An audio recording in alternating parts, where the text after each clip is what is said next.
muna muku godiya kamar da shi mai girma chairman ya faɗa ba wani taro ba ne. Muna muku godiya. Nawa jawabi zan kara kan na chairman shi ne mu je mu kara gyara kayanmu insha Allah. Kamar da ya faɗa in lokacin jirginmu ya yi za a faɗa muku sai amma kowa ya kara gyara kayan shi domin muna tunanin cewa ba da daɗewa ba insha Allah za a kira mu. Don Allah kawai zai fara gyara kayan shi, gyara kayan shi kuma mu kiyaye dokokin ƙasa. Kar kayan mutum ya wuce 32 kg. Kuma sun faɗa cewa ba su son goyo, ba su son mutum ɗaya ya ɗauka jaka biyu kamar ka ɗauka ɗaya gaba ka ɗauka goyo ka ja wannan ba su so. In mutum ya yaka zai yi asarar kayan shi. So tun daga nan a kiyaye dokokin ƙasa, a kiyaye dokoki. Kar a je ana je da goyo ana wannan a zo ana watsar da kaya kaga ba zai yi kyau ba. An cire kuɗi an saya kaya ka je airport ka yi tafiya da kaya ba kaga magana zai dawo kan board. So tun daga nan muna gargade ku don Allah don Annabi kar a je da wannan irin abubuwan din a airport domin ba da daɗewa ba kamar da chairman ya faɗa insha Allah a gyara kaya.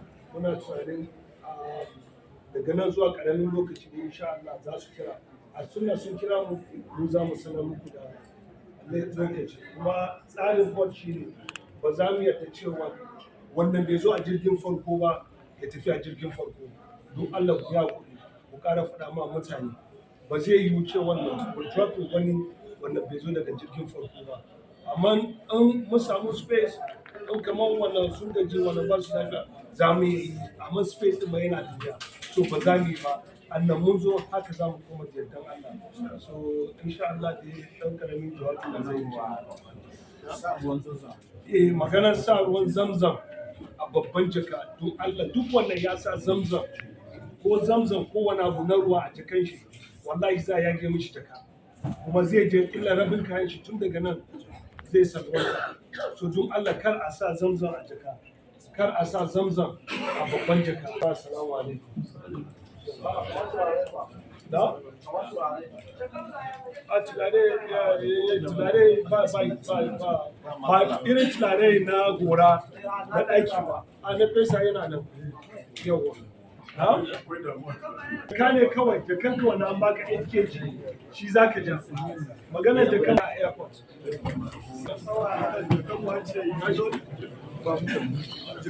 Da biyu to wasu an ɗora kaya an samu 33 wasu da 4 kilo biyun nan sai an warware ko zai iya wucewa 32 ne an ka iya wuce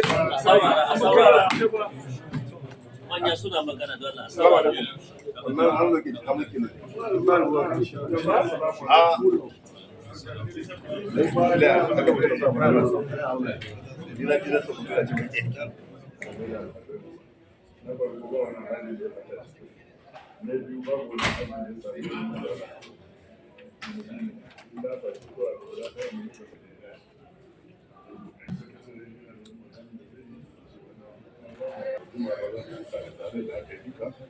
Allah ya